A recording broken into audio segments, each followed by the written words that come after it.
என் உயிரான ஈசனை முன்னிறுத்தி அவனாலே வாழ்ந்தால் வழங்கி இந்த சிம்ம ராசிக்கான ஆடி மாத பலன் தான் இப்ப பார்க்க போறோம். அதுக்கு முன்னாடி எங்க சேனலை கொஞ்சம் சப்ஸ்கிரைப் பண்ணிக்கோங்க.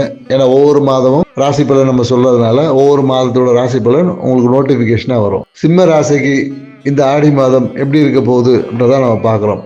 ஏன்னா பாத்தீங்கன்னா ராசியிலேயே செவ்வாய் பகவான் இருக்காரு, கேது பகவான் இருக்காரு. மேலும் பாத்தீங்கன்னா ராசி அதிபதி சூரியன் பாத்தீங்கன்னா 12ஆம் பாவத்துல புதனோட சேர்ந்து இருக்காரு. சோ இந்த நிலையில சிம்ம ராசிக்கு பலன் எப்படி இருக்கும்ன்றத நம்ம பார்க்க போறோம். சோ சிம்ம ராசியில செவ்வாய் பகவான் அங்க இருக்கிறதுனால பாக்கியங்கள் உங்களை தேடி வரும். அதாவது பாக்கியம்னா என்னன்னு பாத்தீங்கன்னா நிறைய தொழில் சார்ந்த வாய்ப்புகள், நிறைய வாழ்க்கையில மேன்மை அடைகிறதுக்கான சில விஷயங்கள், அதுக்கான தகவல்கள் உங்களை இந்த காலகட்டத்தில் தேடி வரும்.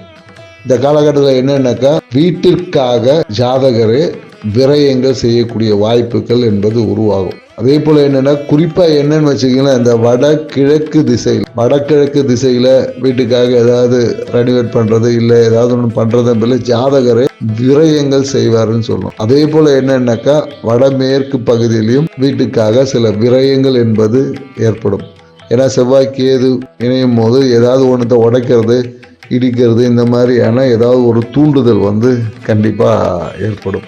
அதன் மூலமா ஜாதகருக்கு சில விரயங்கள் என்பது உண்டு. மேலும் இந்த காலகட்டத்தில் என்னன்னாக்கா ஏதாவது ஒரு டாக்குமெண்ட்டை தொலைக்கிறதுக்கான வாய்ப்புகளும் இருக்கு. ஸோ அதனால டாக்குமெண்ட்டை கையாளக்கூடிய சிம்ம ராசிக்காரர்கள் கொஞ்சம் கவனமா இருக்கணும். ஸோ அதனால பாருங்க. ஸோ மேலும் என்னன்னு வச்சுங்களேன், இந்த காலகட்டத்தில் என்னன்னாக்கா 6க்கு 7க்குரிய சனி பகவான் பார்த்தீங்கன்னா 8ல் அஷ்டம சனி இருக்கிறதுனால கொஞ்சம் பிரச்சனைகள் இருந்திருக்கும். இப்போ சனி பகவான் வக்கரம் அடைந்ததுனால அந்த பிரச்சனைகள் எல்லாமே சுமூகமாக வர்றதுக்கான வாய்ப்புகள் இருக்கு. ஏன்னா ஏதாவது ஒரு கடன் வாங்கியிருந்தா கூட பார்த்தீங்கன்னா அந்த கடனை அடைப்பதற்கான ஒரு சூழல் ஏற்படும் இந்த காலகட்டத்தில்.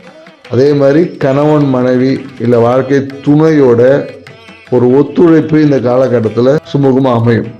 சூழ்நிலைகள் எல்லாமே இந்த காலகட்டத்தில் கொஞ்சம் பிரச்சனைக்குரியது எல்லாமே இப்போ சுமூகமாக மாறுவதற்கான ஒரு சூழல் என்பது ஏற்படும். என்ன சூழ்நிலை ஏற்பட்டாலும் ஆனாலும் மனசுக்குள்ள பார்த்தீங்கன்னா ஒரு திருப்தியற்ற தன்மை தான் இருக்கும். அதுக்காக என்னன்னாக்கா நிறைய பேர் இந்த ஆன்மீக ஈடுபாடுகளில் அதிகமாக ஈடுபடுவாங்க. குறிப்பா நிறைய பேர் என்னன்னாக்கா இந்த மலை மேல உச்சியில் இருக்கக்கூடிய ஆலய வழிபாடு பண்ணுவாங்க. இல்ல நிறைய ஹில் ஸ்டேஷன் டிராவல் அப்படின்பது இருக்கும். அதே போல என்னன்னாக்கா சூழ்நிலைகள் எல்லாமே பிரம்மாண்டமா இருக்கும்.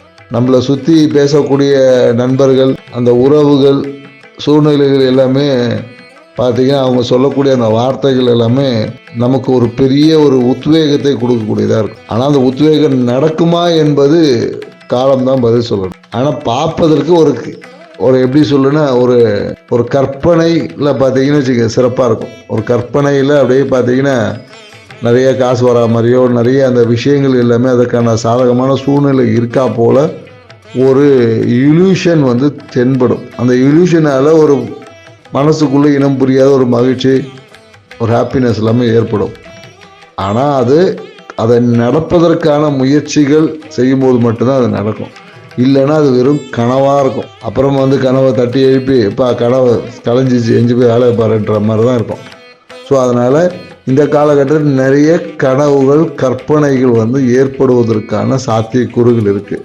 அதனால் அந்த கனவு கற்பனைகளை நீங்கள் யதார்த்த வாழ்க்கைக்கு முயற்சி பண்ணணும்னா நீங்கள் அதுக்கான முயற்சிகளை செய்தால் மட்டுமே நடக்கும். இல்லை என்றால் அவை கனவுகளாக மட்டுமே இருக்கும். அதுக்கப்புறம் நமக்கு யதார்த்த லைஃபுக்கு வருவது மிகுந்த சிரமத்துக்குரியதா. மேலும் என்னன்னாக்கா இந்த காலகட்டத்தில் சுக்கிர பகவான் பார்த்தீங்கன்னா 27ஆம் தேதிக்கு அப்புறமா 11ல் சஞ்சரிக்க போறார். ஸோ அப்போ 11ல் சஞ்சரிக்கும் போது என்னென்ன தொழில் ரீதியா லாபங்கள் அதிகரிக்கும். நம்ம 10 ரூபா எதிர்பார்த்திருப்போம், அது 50 ரூபா கிடைக்கிறதுக்கான வாய்ப்புகள் உண்டு. தொழில் செய்யக்கூடியவங்களுக்கு வாய்ப்புகள் அதிகரிக்கும். அதே போல என்னன்னாக்கா பாக்கியத்துக்காக ஒரு சிறிய கடன் ஏற்படுவதற்கான வாய்ப்புகள் இந்த மாச கடைசியில ஏதாவது ஒரு சிறிய கடன் ஏற்படும். அப்படி இல்லைன்னா தந்தைக்காக ஏதாவது ஒரு மருத்துவ செலவுகள் ஏற்படும். தந்தைக்கான ஒரு மருத்துவ செலவு என்பது இருக்கும். வீட்டின் வழியாக ஒரு மன மகிழ்ச்சி என்பது ஏற்படும். வீட்டின் மூலமா இல்லை வாகனத்தின் மூலமா இல்லை வாகனத்தை மாற்றுவதன் மூலமா இல்லை வீட்டை சீரமைப்பதன் மூலமா ஏதோ ஒரு இனம் புரியாத ஒரு மகிழ்ச்சி என்படும். ஆனால் தந்தையின் வழியாக ஒரு மருத்துவ விரயம் என்பது உண்டு. அதே போல் என்னன்னாக்கா இந்த காலகட்டத்தில் ஆன்மீகத்தில் நாட்டம் இருக்கக்கூடியவங்களுக்கு பார்த்தீங்கன்னா குழந்தைகளுக்காக ஏதோ குழந்தைகள் மூலயமாக ஏதோ ஒரு மன மகிழ்ச்சி, குழந்தைகளுடைய எதிர்காலத்துக்காக இல்லை குழந்தைகளுடைய ஃபியூச்சர் பிளான் இல்லை எஜுகேஷன் சார்ந்த விஷயத்தில் பார்த்தீங்கன்னா ஒரு மன நிறைவு தன்மை என்பது ஏற்படும். அந்த மகிழ்ச்சிக்காக சில விரயங்களும் உண்டு. ஸோ இந்த காலகட்டத்தில் என்னென்னாக்கா மன மகிழ்ச்சிக்காக செய்யக்கூடிய விஷயங்களால் ஆதாயமும் உண்டு, விரயமும் உண்டு. ஸோ அதனால் எங்கேயாவது ட்ரிப்புக்கு போனோன்னா ஜாலியாக போயிட்டு வாங்க. ஸோ போயிட்டு வந்தீங்கன்னாவே உங்களுக்கான அந்த ஸ்ட்ரெஸ்ஸு என்பது குறையும், அதன் மூலயமா ஆதாயமும் உண்டு. ஸோ அதனால் அந்த விஷயங்களும் நீங்கள் தாராளமாக செய்யலாம். காலகட்டத்தில் வேலை செய்யக்கூடிய சிம்மராசிக்காரங்களாக இருந்தாங்கன்னா வேலையில் இருந்த பிரச்சனையாக போன வேலை இப்போ ஓரளவுக்கு சுமூகமாக மாறுவதற்கான சூழ்நிலைகள் என்பது உண்டு.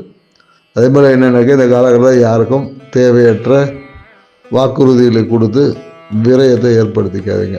ஸோ அதனால் வாக்குறுதிகளை கொடுப்பதை தவிர்த்து கொள்வது நல்லது. சிம்மராசிக்காரங்க இந்த ஆடி மாதத்தை சிறப்பாகவும் மகிழ்ச்சியாகவும் லாபகரமாக மாற்றிக்கிறதுக்கு நீங்கள் என்ன பண்ணலான்னா உங்கள் ஊரில் இருக்கக்கூடிய அம்மன் கோயிலில் போயிட்டு இந்த அம்மனுக்காக காப்பு கட்டி தீ மிதிப்பாங்க இல்லையா, அந்த பக்தர்களுக்கு நீர் மோர் வாங்கி கொடுப்பது, இல்லை அந்த பக்தர்களுக்கு காப்பு கட்டின அந்த பக்தர்களுக்கு தேவையான உதவிகள் செய்வது மொழியாக இந்த ஆடி மாதத்தை உங்களுக்கு லாபகரமாக மகிழ்ச்சிகரமாக வச்சுக்க முடியும். செஞ்சு பாருங்கள், உங்கள் வாழ்க்கை சிறப்பாக இருக்கும். எங்கள் சேனலை சப்ஸ்கிரைப் பண்ணுங்கள், லைக் பண்ணுங்கள். மீண்டும் இது போன்ற நுட்பமான ஆன்மீகம் சார்ந்த தகவலுடன் கன்னி ராசியில் சந்திப்போம். நன்றி, வணக்கம்.